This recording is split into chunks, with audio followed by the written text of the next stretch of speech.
Halo, perkenalkan saya Octaviana Paulina Oselewat dengan NIM 2207010157. Saya dari Peminatan Gizi.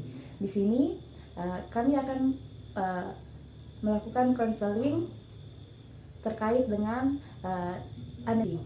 Di sini saya sudah bersama klien saya. Silakan perkenalkan diri, Kakak. Baik, nama saya Yohanista. Terima kasih Kakak sudah bersedia menjadi klien saya dalam pembuatan tugas video terkait dengan manajemen kaya gizi.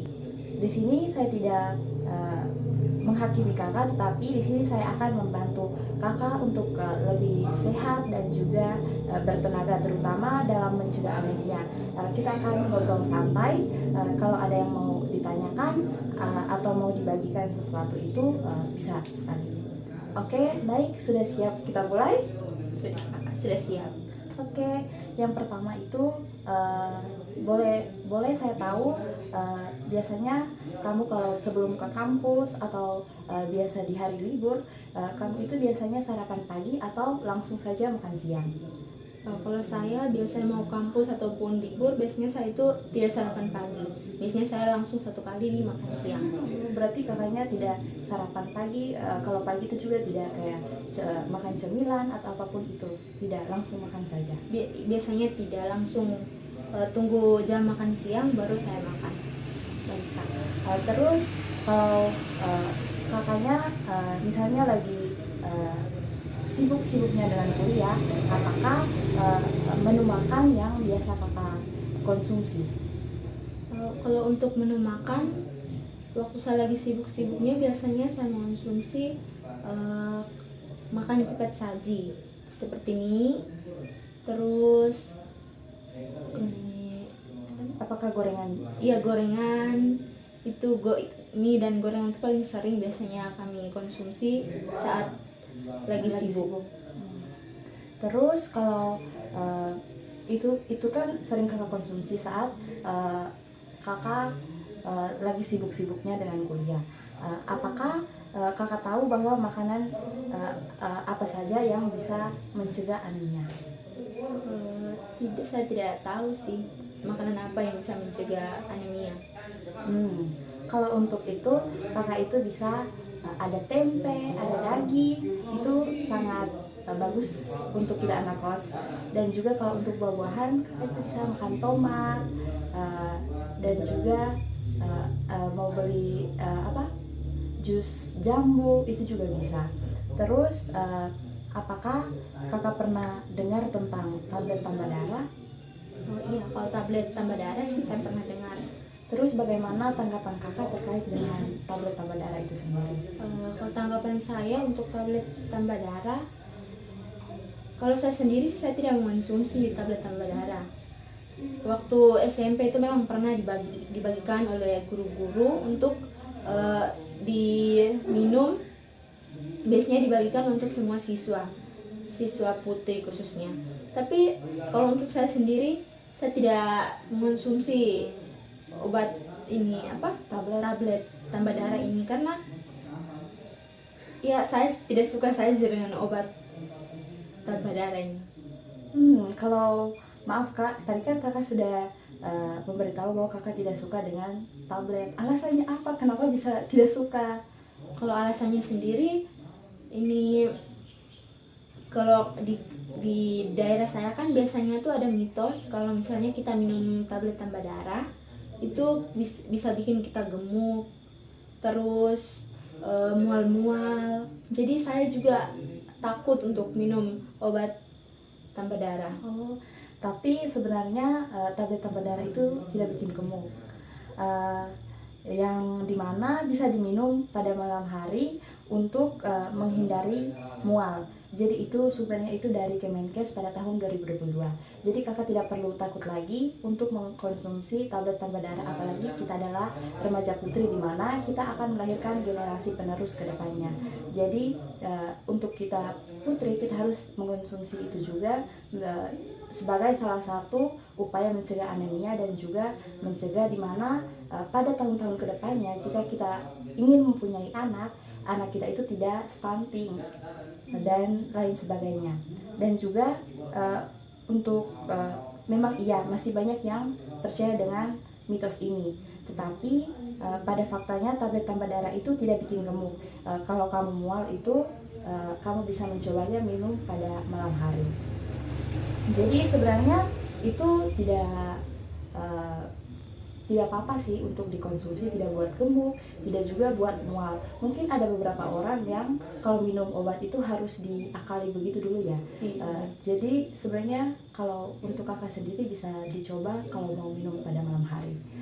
Terus kakak ini kan sebagai seorang mahasiswi, dimana kakak juga pasti lagi banyak tugasnya, lagi ngejar tugasnya, ini belum selesai.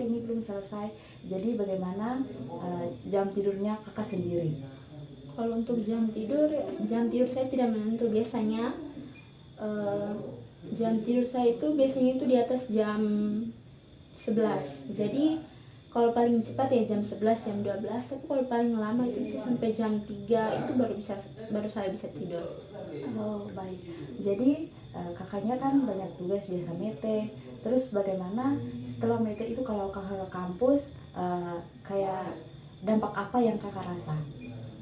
Kalau dampak yang saya rasakan saat mete itu biasanya kalau bangun pagi untuk mau ke kampus itu rasanya bangun dari tempat tidur itu rasanya pusing, mata berkunang-kunang, kadang gelap juga. Jadi kadang kalau misalnya bangun itu tidak langsung bangun, harus duduk dulu. Jadi kalau misalnya rasa pusingnya sudah mulai berkurang, baru saya mulai bisa melanjutkan aktivitas saya untuk mandi dan pergi ke kampus. Kalau boleh tahu, kalau misalnya kakak kan kalau sudah mete terus pas bangun paginya saja sudah pusing, terus bagaimana dengan aktivitas kakak di kampus? Apakah kakak sering lelah ataukah kakak itu bisa berkonsentrasi atau tidak saat mengikuti pelajaran? Kalau untuk saya sendiri, saya tidak bisa berkonsentrasi kalau setelah mete. Jadi di kampus itu pusing, terus tidak berkonsentrasi, terus itu juga ngantuk juga. Jadi selama pelajaran itu saya tidak fokus, bisa saja saya tidur atau saya izin ke kamar mandi untuk mencuci muka supaya lebih segar, terus saya masuk lagi. Oh, baik. Jadi kalau dari diskusi kita tadi itu, kakak ini biasa ada kayak gejala pusing, lelah, susah berkonsentrasi. Itu bisa jadi tandanya kamu kekurangan zat besi. Dimana zat besi itu penting buat pembentukan hemoglobin. Jadi komponen darah yang mengangkut oksigen ke saluran tubuh. Kalau kekurangan, tubuh itu kita bisa lemot. Jadi kayak kita punya HP ini, kalau baterainya sudah lowbat, pasti dia juga akan mati. Itu sama juga dengan tubuh kita. Kalau kita tidak cepat mengkonsumsi atau kita tidak cepat merubah kita punya kebiasaan yang buruk, itu akan sangat-sangat berdampak buruk untuk tubuh kita sendiri. Jadi tadi yang sudah kita bahas bahwa pola makan kakak ini masih kurang mengkonsumsi zat besi dan juga vitamin. Untuk contoh zat besinya itu kakak bisa mengkonsumsi daging, bisa juga tempe, sayuran hijau, sayuran hijau seperti bayam dan lainnya.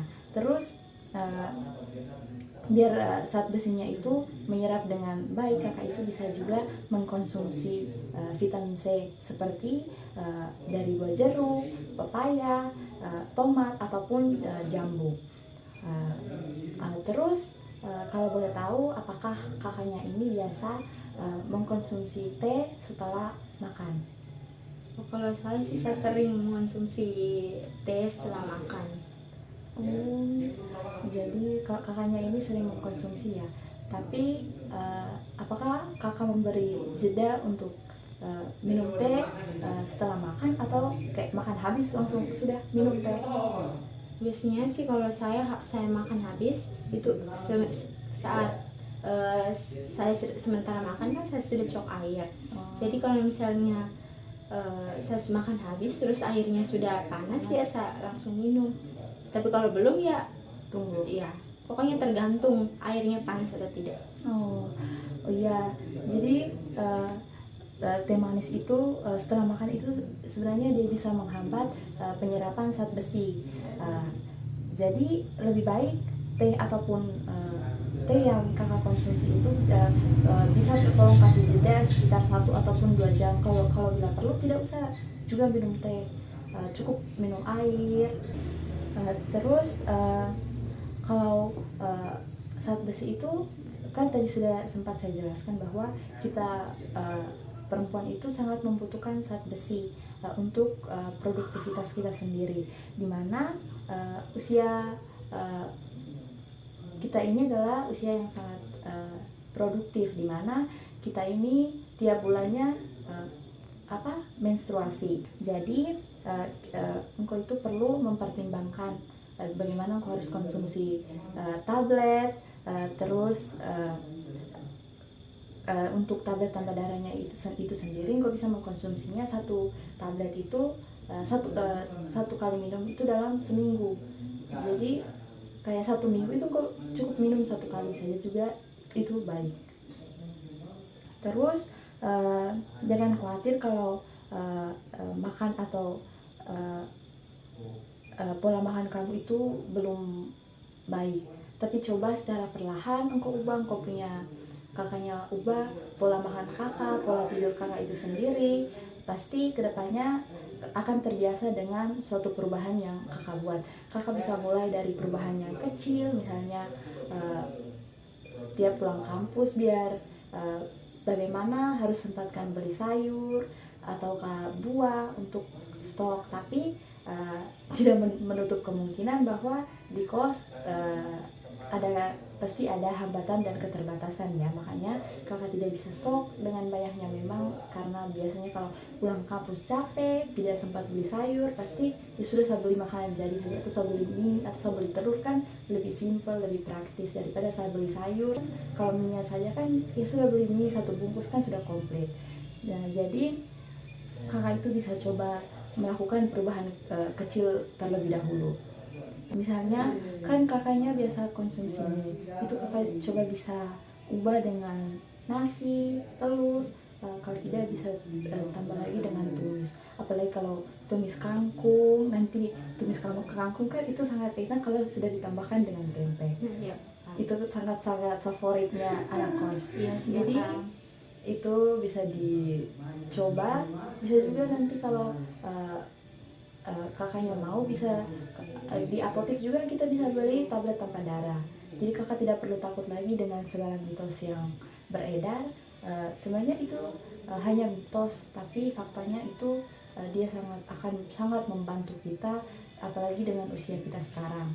Jadi itu semua itu hanya mitos belaka.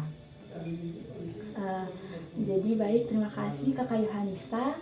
Saya senang sekali bisa ngobrol, bisa berbagi cerita dengan kakak. Saya percaya bahwa kakak ini bisa mulai memperbaiki pola makan kakak sendiri, dimana sedikit demi sedikit itu juga merupakan suatu perubahan yang ya semoga itu menjadi satu perubahan yang baik. Jadi kalau kakak butuh contoh menu sehat dan hemat, saya juga bisa bantu buatkan untuk kakak sendiri. Baik, terima kasih. Ya, terima kasih juga Kak karena sudah membantu saya untuk, saya juga kan tidak tahu, jadi menambah pengetahuan saya juga. Nanti setelah ini saya bisa terapkan yang sudah Kakak katakan.